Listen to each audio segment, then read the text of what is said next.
नमस्ते। मेरे साथ अब प्रोफेसर अभय दुबे साहब। अभय जी, आज रिजल्ट आ गए और बीजेपी की जबरदस्त जीत।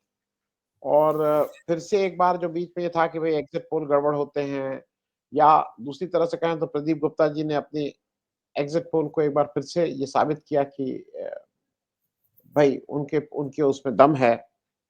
और रिजल्ट जो है उसमें बिल्कुल एक चीज स्टैब्लिश हुई कि बीजेपी ने ठीक से तैयारी की। अब इसमें इलेक्शन कमीशन का कितना हाथ है, उसने कितने वोट का क्या हुआ, ये तो मेरे ख्याल में अभी 2-3 दिन में जब जीत और हार के मार्जिन को देखा जाएगा। लेकिन जो मोटे सरसरी तौर पे जो मैंने देखा था कि 7-8 कंस्टिट्यूएंसीज में कांग्रेस के को उससे ज्यादा वोट मिले हैं जितना जीत और हार का मार्जिन है बीजेपी और आम आदमी पार्टी में। तो अब पहला आपकी पहली टिप्पणी, ये पूरा जो हुआ इसका तुरंत और दूरगामी परिणाम क्या होने जा रहे हैं, अभय भाई? देखिए, पहली बात तो मेरे दिमाग में ये आ रही है कि जब से लोकसभा चुनाव हुए हैं, उसके बाद से जितने भी विधानसभा चुनाव हुए हैं, महाराष्ट्र में, हरियाणा में और दिल्ली में एक पैटर्न नजर आता है। वो पैटर्न ये है कि चुनावी मुहिम के दौरान भारतीय जनता पार्टी पीछे रहती है। मतलब पता चलता है कि भारतीय जनता पार्टी पीछे है और गैर भाजपा शक्तियां जो हैं वो कुछ ना कुछ आगे हैं, बहुत ज्यादा नहीं लेकिन कुछ ना कुछ आगे हैं। महाराष्ट्र में भी कुछ आगे थी, हरियाणा में तो काफी ज्यादा कांग्रेस आगे दिख रही थी, और लगातार जितने भी ट्रैकर चल रहे थे, जो भी चल रहे थे, सब में आम आदमी पार्टी दिल्ली में आगे दिख रही थी। फिर 4-5 दिन पहले चुनाव पलटना शुरू होता है और उसके बाद भारतीय जनता पार्टी चुनाव जीत जाती है। दिल्ली में भी ऐसे ही हुआ। मैं मानता हूं कि दिल्ली में 1 तारीख से चुनाव पलटना शुरू हुआ, क्योंकि सबसे ज्यादा विश्वसनीय और गहराई में जाने वाला अगर कोई सर्वेक्षण है तो वो सीएसडीएस लोक नीति का सर्वेक्षण है, जो प्रकाशित भी हो चुका है, जिसमें संजय जी से जो के कर्ता धर्ता है प्रोफेसर संजय कुमार, मेरे पुराने मित्र हैं, और सीएसडीएस में लगातार हम लोगों ने 20 वर्ष तक साथ साथ काम किया। उनसे मेरी लगातार बातचीत हो रही थी। तो संजय का कहना था कि आम आदमी पार्टी लगातार आगे चल रही है। उसकी शुरू में लीड आम आदमी पार्टी की 8 से 9% की थी। संजय जी कहना यह था, धीरे धीरे लीड वो घटती गई और चुनाव के वो वोट पड़ने के 4-5 दिन पहले तक वो लीड जो है वो 3% थी। उसके बाद में लेकिन संजय कहना यह था कि ये 3% की लीड काफी कमजोर लीड है, ये पलट सकती है। उसके बाद वोट पड़ने के बाद में एक वोट पड़ने के बाद तुरंत बाद उन्होंने एक नमूने का पोस्ट पोल सर्वे किया। कुछ कुछ निर्वाचन क्षेत्र छांट के उन्होंने कुछ पोस्ट पोल सर्वे किया, तो उन्होंने पाया कि उन उन जहां जहां उन्होंने सर्वे किया वहां उन्होंने पाया कि भाजपा 2 या 3% से आगे निकल गई। अच्छा, अब जो चुनावी नतीजे हमारे सामने आए हैं उसमें 1:30 बजे तक वोटिंग परसेंटेज क्या है इस पर ध्यान देने की जरूरत है। आम आदमी पार्टी को 43.5% वोट मिला है, यानी उसके वोट में करीबन 9-10% की गिरावट है। और भारतीय जनता पार्टी को 46.3% वोट मिला है, यानी दोनों के बीच में 3% वोटों का ही अंतर है केवल, मोटे तौर पर। कांग्रेस को कितना वोट मिला है? पिछले चुनाव में कांग्रेस को 4.25% वोट मिला था, इस बार कांग्रेस केवल 6.3% वोट मिला है, यानी कांग्रेस को पूरे 2% वोट कांग्रेस ने बढ़ा पाया। इसका मतलब है कांग्रेस इस चुनाव में जाहिर है कुछ भी नहीं कर पाई। अच्छा, अब ये तो हुआ एक मैक्रो सीन, यानी पूरा दृश्य हुआ। अब आप आइए माइक्रो सीन के ऊपर, यानी कंस्टिट्यूंसी वाइज अगर आप देखें तो आप देखिए कि अरविंद केजरीवाल नई दिल्ली से जो हारे हैं वो मुख्य तौर पर कांग्रेस को जितने वोट मिले हैं, संदीप दीक्षित ने जितने वोट मिले हैं, अगर वो वोट अरविंद केजरीवाल के वोटों में जोड़ दिए जाएं तो अरविंद केजरीवाल चुनाव मामूली अंतर से जीत जाएंगे। इसी तरीके से अगर जंगपुरा में, जहां पर कांग्रेस के फरहाद सूरी लड़ रहे थे, अगर उनके वोट मनीष सुरीजा केवल 600 वोट से हारे हैं वहां से, 600 वोट से, और फरहाद सूरी ने 6,866 वोट जो है ना, वो जब 2 राउंड गिनती कम रह गई थी उस वक्त तक वो काट चुके थे। फरहाद सूरी 6,866 वोट काट चुके थे। ज़ाहिर है फरहाद सूरी को मुसलमान वोट ज्यादा मिले होंगे वहां पर फरहाद सूरी ने मुसलमान वोट काटे। अच्छा, जब आतिशी की कालकाजी में आतिशी चुनाव जीत गई हैं और बहुत थोड़े वोटों से चुनाव जीती हैं, तो वहां पे अलका लामा केवल 3009 वोट काट पाई उनके। अगर अलका लामा ने थोड़े वोट और काट लिए होते तो हो सकता है आतिशी का चुनावी संकट में पड़ जाता। अब मैं आता हूं उन निर्वाचन क्षेत्रों के ऊपर जहां पर केंद्रीय सरकार के कर्मचारी रहते हैं। वो 3 मैंने जिक्र भी किया था पब्लिक इंडिया के मंच पे, वो 3 बड़े निर्वाचन क्षेत्र हैं जो बहुत महत्वपूर्ण हैं। एक है आरकेपुरम, दूसरा है दिल्ली कैंट और तीसरा है अरविंद केजरीवाल का अपना निर्वाचन क्षेत्र नई दिल्ली। इन तीनों निर्वाचन क्षेत्रों में लोकसभा चुनाव में भी इंडिया गठबंधन आगे रहा था। यानी जो सरकारी कर्मचारियों ने भारतीय जनता पार्टी के प्रति हमदर्दी नहीं दिखाई थी इन लोकसभा चुनाव में भी। वहां पर क्या हुआ, अरविंद केजरीवाल का तो आपने देख ही लिया किस तरीके से वो चुनाव हारे। आरकेपुरम में भी आम आदमी पार्टी चुनाव हार गई है। दिल्ली कैंट में आम आदमी पार्टी का उम्मीदवार बहुत ही लोकप्रिय था, वो कोई भी बात नहीं चली, दिल्ली कैंट में वो चुनाव जीत गया, बहुत आगे है, वो जीत ही जाएगा चुनाव। अब आप देखिए कि चुनाव के बीच में 8वां वेतन आयोग आता है। 8वां वेतन आयोग आते ही जो केंद्र सरकार के कर्मचारी थे, उनकी जो शिकायतें थी वो शिकायतें दरअसल जीरो हो जाती हैं। कम से कम जो सरकार से नाराजगी थी वो नाराजगी उनकी खत्म हो जाती है। जो पेंशन याफ्ता लोग थे उनकी नाराजगी भी समाप्त हो जाती है। 1 तारीख को केंद्रीय बजट आता है। उससे क्या होता है कि न केवल केंद्र सरकार के कर्मचारी, न केवल दिल्ली सरकार के कर्मचारी और न केवल निजी क्षेत्र के कर्मचारी, यानी जो टैक्स देने वाले कर्मचारी हैं, जो जिनकी तनख्वाह में से टीडीएस कटता है, उन सबकी जो भी नाराजगियां थी मध्य वर्ग की, जो नौकरी पेशा मध्य वर्ग की, वो दूर हो जाती हैं और वो एक तरह से खुश हो जाते हैं। और दिल्ली में इस प्रकार के कर्मचारियों की संख्या बहुत बड़ी है। मेरा मानना है कि ये 2 कदम उठाकर, जो 2 कदम केंद्र सरकार के हस्तक्षेप से उठाए जा सकते थे, ये दिल्ली राज्य के बीजेपी कार्यकर्ताओं के दायरे के बाहर की बात थी। ये 2 कदम उठाकर, जिनका राष्ट्रीय महत्व भी है, मैं नहीं कह रहा हूं केवल दिल्ली का ही महत्व है, लेकिन जो दिल्ली में चुनाव हो रहा था तो सीधे सीधे वहां पर असर पड़ा। उसके कारण जो नौकरी पेशा मध्य वर्ग है और दिल्ली का जो खुशहाल मध्य वर्ग है, जो लोकसभा चुनाव में भाजपा को मिलता था, लेकिन विधानसभा चुनाव में वो उसका एक हिस्सा, अच्छा खासा हिस्सा आम आदमी पार्टी में लौट आता था, उसके ऊपर भारतीय जनता पार्टी ने पूरी रोक लगा दी। वो हिस्सा भारतीय जनता पार्टी के साथ ही रह गया और खुशहाल मध्य वर्ग का वोट जो आम आदमी पार्टी को मिलता था वो दरअसल नहीं मिला। बिल्कुल, ये एक बहुत बड़ा मतदाता समुदाय था जो भारतीय जनता पार्टी ने आम आदमी पार्टी में जाने से रोक दिया। मैं ये मानता हूं कि आम आदमी पार्टी को अभी भी गरीबों का वोट मिला। अगर गरीबों का वोट नहीं मिलता आम आदमी पार्टी को, तो ये 43.5% वोट कहां से आते? देखिए, आम आदमी पार्टी हार जरूर गई है और हार को तो स्वीकार करना चाहिए, मंथन करना चाहिए। भारतीय जनता पार्टी ने दिल्ली को जो प्रयोगशाला बना रखा था वो उसका प्रोजेक्ट कामयाब भी हो गया है, लेकिन ये 2015 में जैसी भाजपा की हार हुई थी या 2020 में जैसी भाजपा की हार हुई थी, उस तरह की हार नहीं है। 2015 में भाजपा को 31 या 32% वोट मिले थे और 2015 में भाजपा को 38% वोट मिले थे। आम आदमी पार्टी लगातार 51, 52, 53, 54% वोट जो है वो प्राप्त किए थे उसमें, और एक में 67 सीटें जीती थी और दूसरे में 62 सीटें जीती थी। भारतीय जनता पार्टी ने चुनाव जीत लिया है, अच्छा बहुमत प्राप्त हुआ है उसे, लेकिन जिस असाधारण तरीके से अरविंद केजरीवाल ने भारतीय जनता पार्टी को 2 चुनाव हराए थे, ये उसका दोहराव नहीं है।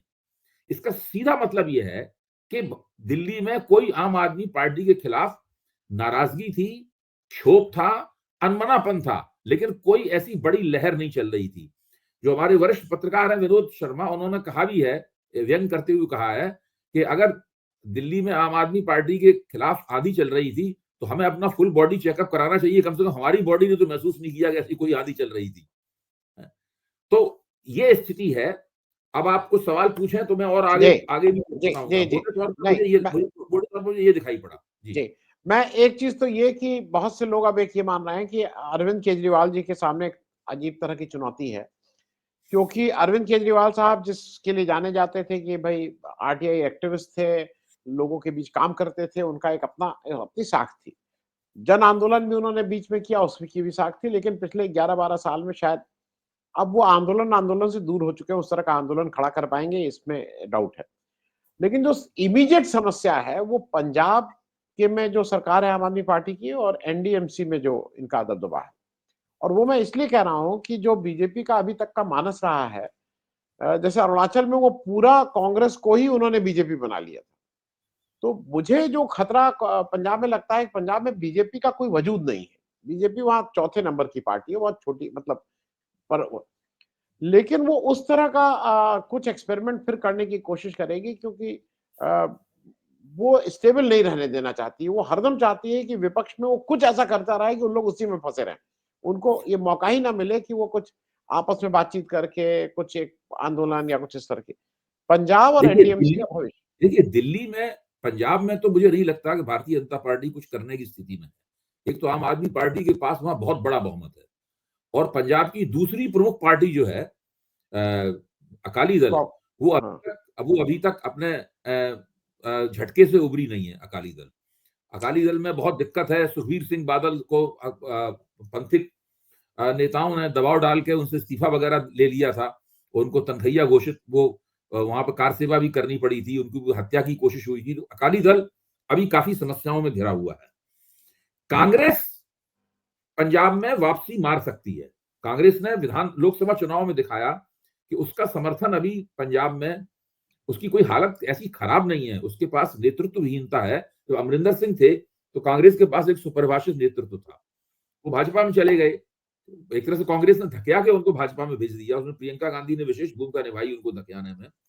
तो वो कांग्रेस एक ऐसी पार्टी है, अगर वो अपने नेतृत्व का कील कांटा दुरुस्त कर ले, अभी फिलहाल आम आदमी पार्टी बनाम कांग्रेस संघर्ष की राजनीतिक होड़ वहां पंजाब में हमें देखने को मिलेगी।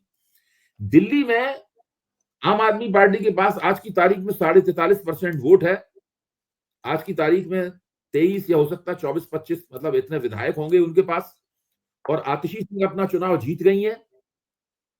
तो वो अभी मुख्यमंत्री थी, तो वो विपक्ष के नेता के तौर पर विधानसभा में अपनी एक महत्वपूर्ण भूमिका निभाएंगी, क्योंकि वही सबसे सत्येंद्र जैन भी चुनाव हार गए हैं, मनीष सिसोदिया भी चुनाव हार गए हैं, अरविंद केजरीवाल भी चुनाव हार गए हैं, सौरभ आतिशी सिंह, भारद्वाज और दुर्गेश पाठक भी राजेंद्र नगर से अपना चुनाव हार गए हैं। ये सब लोग हार गए हैं चुनाव।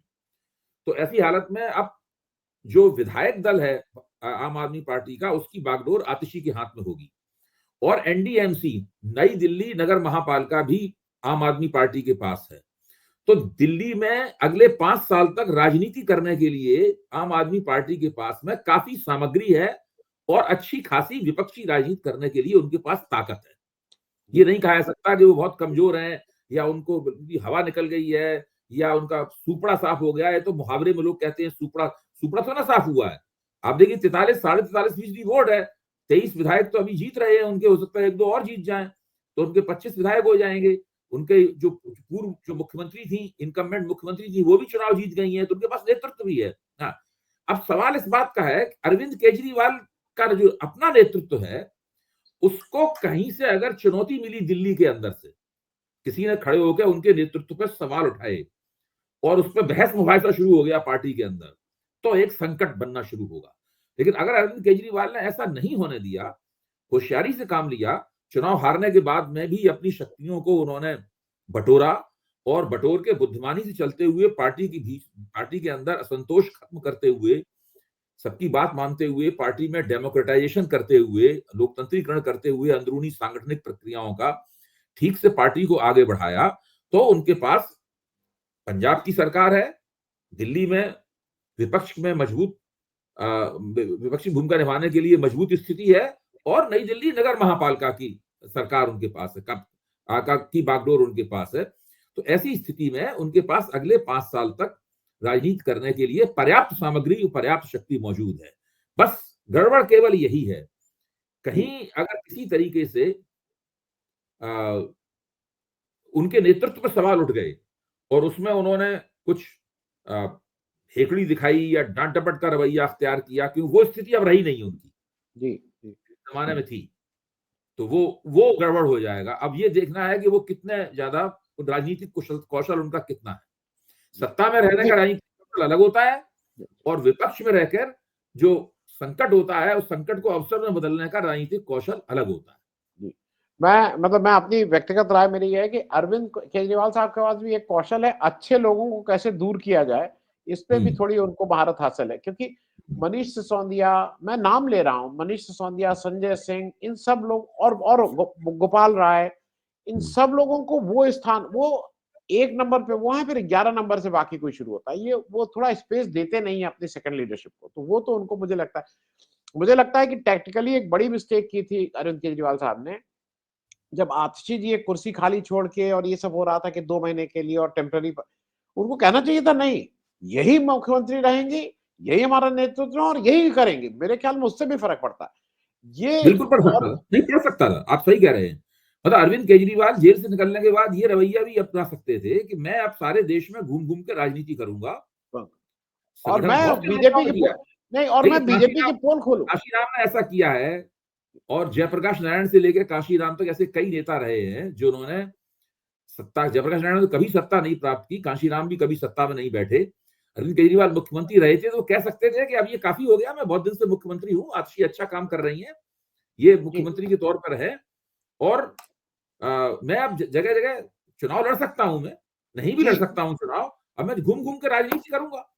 नहीं, मैं अबे भाई, मैं इसलिए कह रहा हूँ कि अब तो खैर सब लोग राय देने के इस स्थिति में आ गए, सभी लोग राय देंगे, लेकिन मेरे हिसाब से एक बीजेपी ने एक दवा तैयार कर दी थी, जो दवा टेस्टेड थी। जैसे डोलो आजकल हम लोग कहते हैं ना, डोलो खा लो, हुँ, बुखार आ गया डोलो खा लो, तो डोलो काम करती है।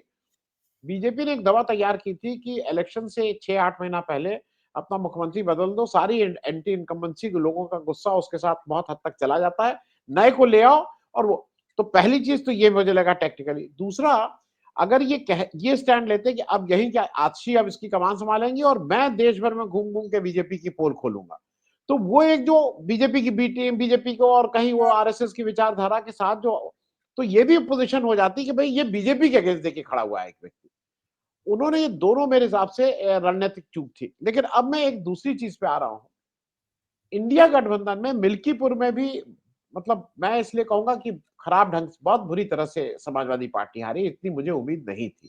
45-50 हजार वोट से अगर आप विधानसभा चुनाव हार रहे हैं तो आपकी वो मतलब बुरी हार है। यहाँ पे मुझे दो तीन चीजें, एक तो इंडिया गठबंधन में नया रीअलाइनमेंट होना है। अखिलेश यादव जी ने क्यों वहां दिल्ली गए थे, ममता बनर्जी क्यों दिल्ली गई थी, इसका कोई तार्किक जवाब तो मेरे पास है नहीं। लेकिन ये भी तय है कि ममता बनर्जी जी को अब, जो बीजेपी वहां पे पिछले इलेक्शन में 38% वोट पाई थी, ममता बनर्जी 48% वोट पाई थी, वो वहां सत्ता में है, लेकिन बीजेपी ऐसे दूर नहीं है। 38% और 48% का फासला ऐसा नहीं है। अखिलेश यादव जी क्या करेंगे, क्योंकि इन लोग जब एक तरफ ये कर रहे थे कि नहीं नहीं इंडिया गठबंधन में भाई कांग्रेस को हटाओ, मैं वो होऊंगा, कोई नेता आके कह रहा था नहीं नहीं कांग्रेस को हम लोग बाहर कर दें, हम लोग इंडिया गठबंधन कर दें, कोई कह रहा था, उस पे थोड़ा विराम लगा। और मुझे लगता है कि एक टेक्निकल एरर, जब ये राहुल गांधी को भ्रष्टाचारियों की सूची नंबर में एक तीसरे नंबर पे डाल रहे थे, वो टैक्टिकल एरर थी। राहुल गांधी भ्रष्ट अगर हो भी, तो आज उनको देश उस तरह से सुनने को तैयार नहीं है, ऐसा मुझे लगता है। मैं ओवरऑल इंडिया अलायंस का अब क्या होगा, इस पे आपकी एक टिप्पणी। देखिए मुझे तो लगता है कि इंडिया अलायंस आगे क्या राजनीति करेगा दिल्ली चुनाव के बाद में, उसकी एक तरह की अघोषित घोषणा जो है वो राहुल गांधी ने अपनी उस प्रेस कॉन्फ्रेंस में कर दी है, जो उन्होंने सुप्रिया सुले और जो शिवसेना के संजय नेता राउत, हैं, संजय हाँ, राउत, संजय राउत। संजय राउत उनके साथ की थी। अगर आप इस घोषणा को अगर आप देखें, जो उन्होंने चुनाव आयोग के ऊपर आरोप लगाए और कहा कि कितने 39 लाख वोट जो है वो 3 महीने के अंदर महाराष्ट्र में बढ़ गए, जबकि 5 साल के अंदर 70 लाख वोट बढ़े थे। वो पूरा डेटा आंकड़ा है, अलग से कभी हम लोग एक पूरा कार्यक्रम ही 5 उस पर साल कर के अंदर, सकते हैं नहीं कि नहीं अबे भाई, 5 साल के अंदर 35 लाख बढ़े थे। 5 हाँ, साल के अंदर 35 लाख, 35 लाख बढ़े थे और ये 5 3 महीने महीने के के अंदर अंदर बढ़ गए, 39 लाख, 5 महीने 39 के लाख अंदर बढ़ गए। 39 लाख। जी। हाँ, इसके बाद में कांग्रेस के प्रवक्ता ने बड़े सुचिंतित रूप से 3 मतलब इलाकों का नाम बताया उन्होंने। जिन इलाकों में 3 उसमें जो वोट बढ़े, उसकी वजह से भारतीय जनता पार्टी 12 में से 10 में से 9 इस तरह सीटें जीती और कांग्रेस केवल 2 या 3 सीटें ही जीत पाई, मतलब है। तो सारे के सारे बढ़े हुए वोट भाजपा को मिल गए। तो जो कांग्रेस ने ये एजेंडा जो राहुल गांधी ने सेट किया, अभी भाई मैं एक चीज ऐड कर दूं, और कुल वोटर वहां के जो एडल्ट पॉपुलेशन है 18 साल से ऊपर, उससे ज्यादा हो गए, वो भी ज्यादा हो गए, उससे ज्यादा हो गए। एक ऐसा निर्वाचन क्षेत्र है जिसमें केवल एक बिल्डिंग से बहुत बड़े पैमाने पर वोटर उसमें शामिल हुए। बाद में डीएम ने बताया कि ना वो तो एक हॉस्टल है, वहां पे छात्र लोग आते हैं, मतलब बहुत ही संदिग्ध किस्म का पूरा मामला। तो चुनाव प्रक्रिया को कैसे स्वतंत्र और निष्पक्ष बनाया जाए, दोबारा गड़बड़ हो गई, बिगड़ गई है, विकृतियां आ गई है, और उन विकृतियों के जिम्मेदार चुनाव आयोग है, और चुनाव आयोग का जो भारतीय जनता पार्टी से एक घोषित साठगांठ है, वो उसकी जिम्मेदार है। ऐसी स्थिति में मुझे लगता है कि इंडिया गठबंधन का एजेंडा ये होना चाहिए, और लग भी रहा है कि शायद इंडिया गठबंधन के तमाम नेता और पार्टियां अब इस मुद्दे को उठाएंगे। मेरा मानना यह है कि जब 4 जून को भारतीय जनता पार्टी ने लोकसभा में अपना बहुमत खोया, तो भारतीय जनता पार्टी ने रणनीतिक रूप से कहीं ना कहीं ये तय किया कि उन्हें अपने चुनाव लड़ने की तरकीबों को बदलना पड़ेगा, और कुछ ऐसे हथकंडे इस्तेमाल करने पड़ेंगे जो दरअसल आज तक भारत के इतिहास में इस्तेमाल नहीं हुए थे। मतलब वोटर लिस्टों के अंदर बड़े पैमाने पर हेर फेर, और वो बढ़ना, जो जो मतदान होता है उस मतदान की संख्या बढ़ना वगैरह, दिल्ली में नहीं हुआ, लेकिन बाकी सब जगह तो हुआ ही, हम लोग इस बात को जानते हैं। ये एक एजेंडा मुझे ऐसा लगता है कि बनने वाला है। अगर ये एजेंडा बनेगा तो उसमें इंडिया गठबंधन इसके ऊपर एकताबद्ध हो जाएगा पूरी तरीके से। विधानसभा चुनाव में जो मतभेद वगैरह आए हैं, उन मतभेदों का कोई मतलब रहेगा नहीं। दिल्ली में भी देखिए, बहुत कम समय के अंदर में करीबन 89,000 ज्यादा वोट जो है वो दिल्ली में वो बढ़े हैं। कल संदीप चौधरी ने अपने प्रोग्राम में पूरा का पूरा विस्तार से सब बताया था। तो ये एक ऐसी स्थिति है, ये विपक्ष का एक बड़ा एजेंडा हो सकता है, और इसके ऊपर एकता करने की आसानी भी हो सकती है। नहीं, लेकिन अभय भाई वही समस्या तो वही नेतृत्व की है, क्योंकि ममता बनर्जी जी, अखिलेश यादव और अरविंद केजरीवाल तो घुमा फिरा के वो एक धुरी बन के इन लोग हरदम उस नेतृत्व को चुनौती टाइप या इनडायरेक्टली उसको कुछ ना कुछ करते रहते हैं, जो मुझे ऐसा लगता है कि अभी शायद उसके लिए अब बहुत अगर चुनौती देंगे तो वो बैक फायर कर रहा है, वो उनका नुकसान कर रहा है। मुझे लग रहा है आनंद जी कि जब विधानसभा चुनाव होता है तो उस वक्त कांग्रेस का नेतृत्व पीछे हटते हुए दिखता है, लेकिन जब विधानसभा चुनाव के दबाव नहीं होते हैं, विधानसभा चुनाव की राजनीति का साया नहीं होता है, तो फिर इंडिया गठबंधन की कांग्रेस जो है वो एक स्वाभाविक नेता लगने लगती है, और राहुल गांधी इसके स्वाभाविक नेता लगने लगते हैं। जी जी।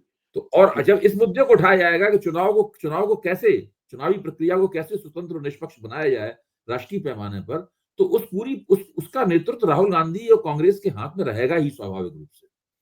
लेकिन जैसे ही राज्यों की राजनीति सामने आएगी, वहां फिर समस्या पैदा होगी। अब ऐसा बिहार की राजनीति होगी, वहां समस्या पैदा नहीं होगी, क्योंकि वहां पहले से ही इंडिया गठबंधन एक गठजोड़ के तौर पर है वहां पर, जिसमें कांग्रेस की एक पुरानी महत्वपूर्ण भूमिका है कांग्रेस की। तो बिहार में ही समस्या नहीं आएगी। बिहार में तेजस्वी यादव और लालू यादव कांग्रेस को अपने साथ रखना चाहेंगे, और कांग्रेस भी उसमें रहना चाहेगी, पहले से भी है, अभी भी रहेगी वहां पर। तो बिहार के अंदर ही समस्या नहीं आएगी। और उसके बाद अभी तो कोई लंबे अरसे तक, इस पूरे साल तो और कोई चुनाव है नहीं, फरवरी चल रही है, साल के अंत में बिहार का चुनाव होगा, अक्टूबर नवंबर में आकर, और कोई चुनाव है नहीं इसमें, और वहां इस प्रकार की कोई समस्या आएगी नहीं। तो अब बाकी जो 10 महीने हैं इस साल के, बाकी जो 10 महीने हैं, इस 10 महीने में इंडिया गठबंधन अपनी राजनीति को ठीक से करते रह सकता है।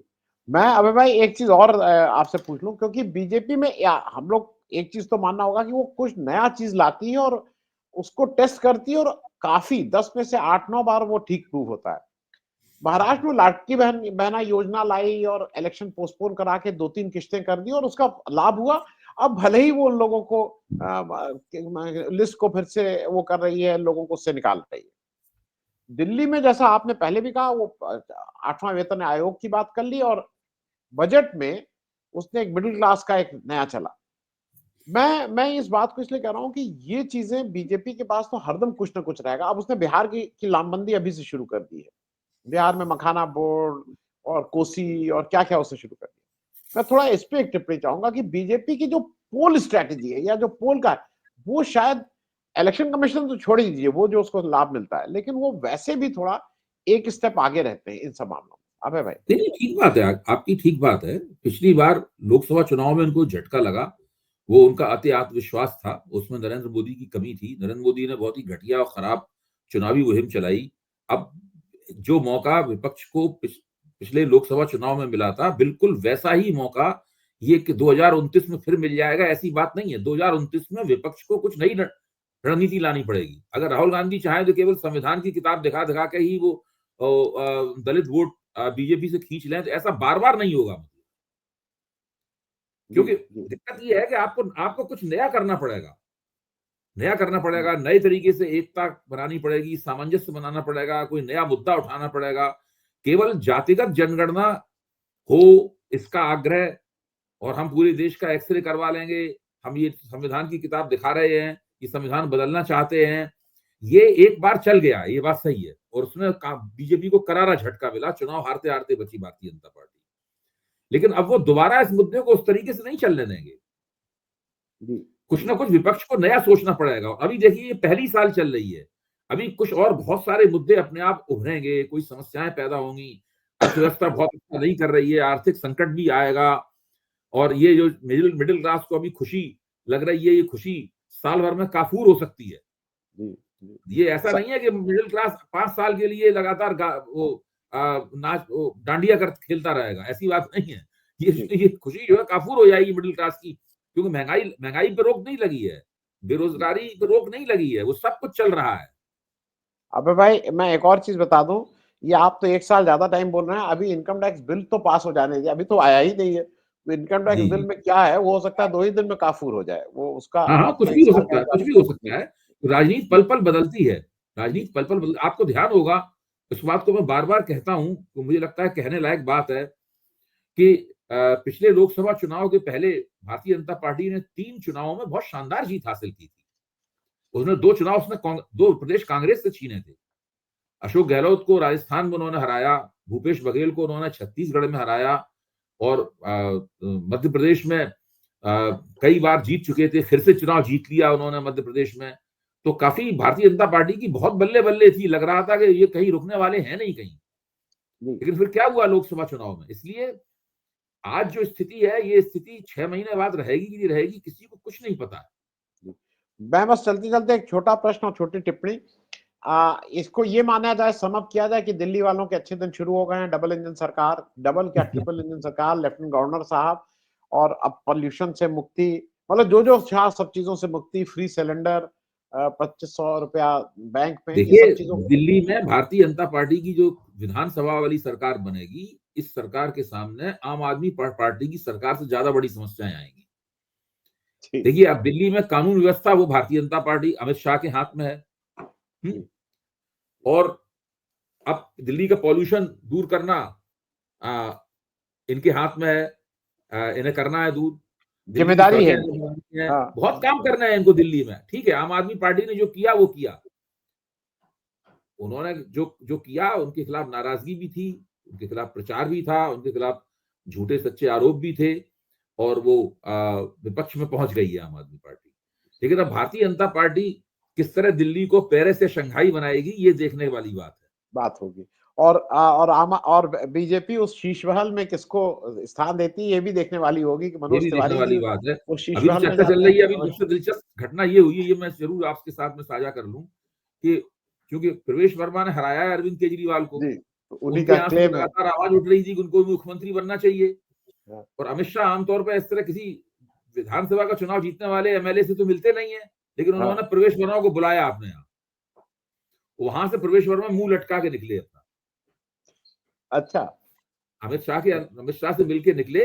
भाई, अमित शाह ने और किसी एमएलए से नहीं मुलाकात की, उन्होंने केवल प्रवेश वर्मा को मिलने के लिए बुलाया, और वहां से बिल्कुल वो मुंह लटका के निकले, बिल्कुल चुपचाप। उन्होंने कहा प्रधानमंत्री ने हमें समय दिया, इसकी वजह से मैं चुनाव जीता हूं, ये जीत उनकी है, और बस ये कह के वो अपने चले गए।